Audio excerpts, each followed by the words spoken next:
Viewers, টেকজেনের নতুন আরও একটি পর্বে আশা করি সকলেই ভালো আছেন। দেখতে পাচ্ছেন আমার কিন্তু একটি ফ্যান চলছে। এখানে মোবাইল থেকে হচ্ছে এই যে বড় একটি স্পিকার, আর এই স্পিকারটিও কিন্তু চলছে এখানে। এটা হচ্ছে কারেন্টের একটি স্পিকার। এছাড়া কিন্তু এখানে আরও কিছু লাইন রয়েছে, এগুলোও চলছে। তো বিষয়টা হচ্ছে কি, এখন কারেন্ট নেই আর বিদ্যুৎ না থাকার ফলে আমি এই জিনিসটা ইউজ করছি। এটা হচ্ছে একটা পাওয়ার ইনভার্টার। এটা হচ্ছে ই12 1000 মডেলের। ই12 1000 এই মডেলের একটি 1000 ওয়াট ইনভার্টার। যদিও এখানে লেখা 1000 ওয়াট, কিন্তু এখানে থাকে মূলত হচ্ছে 100 থেকে 180 ওয়াট। তো আমি যদি একটু এটাকে অফ করি তাহলে দেখবেন, এই যে দেখুন এখান থেকে হচ্ছে কিন্তু সব কিছু অফ হয়ে গেছে, এই যে। এবং আমি যদি এটাকে অন করি তাহলে দেখতে পাচ্ছেন এটা কিন্তু সাথে সাথে সমস্ত কিছু আবার অন হয়ে গেছে।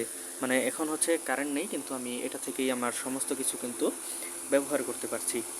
তো যারা এই রকমের ইনভার্টারগুলো কিনবেন ভাবছেন, এই গরমে কিন্তু কিনে নিতে পারেন, কারণ আশা করা যায় এটি থেকে আপনারা বেশ ভালো ব্যাকআপ পাবেন।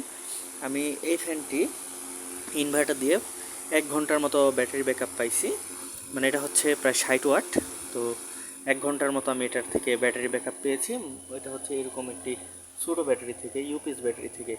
আপনারা যদি বড় ব্যাটারি লাগান সেক্ষেত্রে ব্যাকআপ আরও বেশি পাবেন। আমার হচ্ছে অফিসে এরকম আরেকটি ইনভার্টার আছে, যেটি থেকে মূলত কিন্তু ব্যাটারি ব্যাকআপ কিন্তু আমি আরও বেশি পাই, কারণ ওটা হচ্ছে 30 অ্যাম্পিয়ার আওয়ারের ব্যাটারি, সোলার সিস্টেম করা। আমি সারাদিনই ব্যাকআপ পাই এবং রাতেও প্রায় 3-4 ঘন্টার মতো ব্যাটারি ব্যাকআপ পেয়ে যাই। সো এই ছিল আজকের ভিডিওটি ভালো লাগলে একটি লাইক দিবেন, চ্যানেল নতুন হলে সাবস্ক্রাইব করে পাশেই থাকুন এরকম আরও ভিডিও পাওয়ার জন্য। সকলেই ভালো থাকুন, সুস্থ থাকুন, দেখা হচ্ছে পরবর্তী কোনো ভিডিওতে।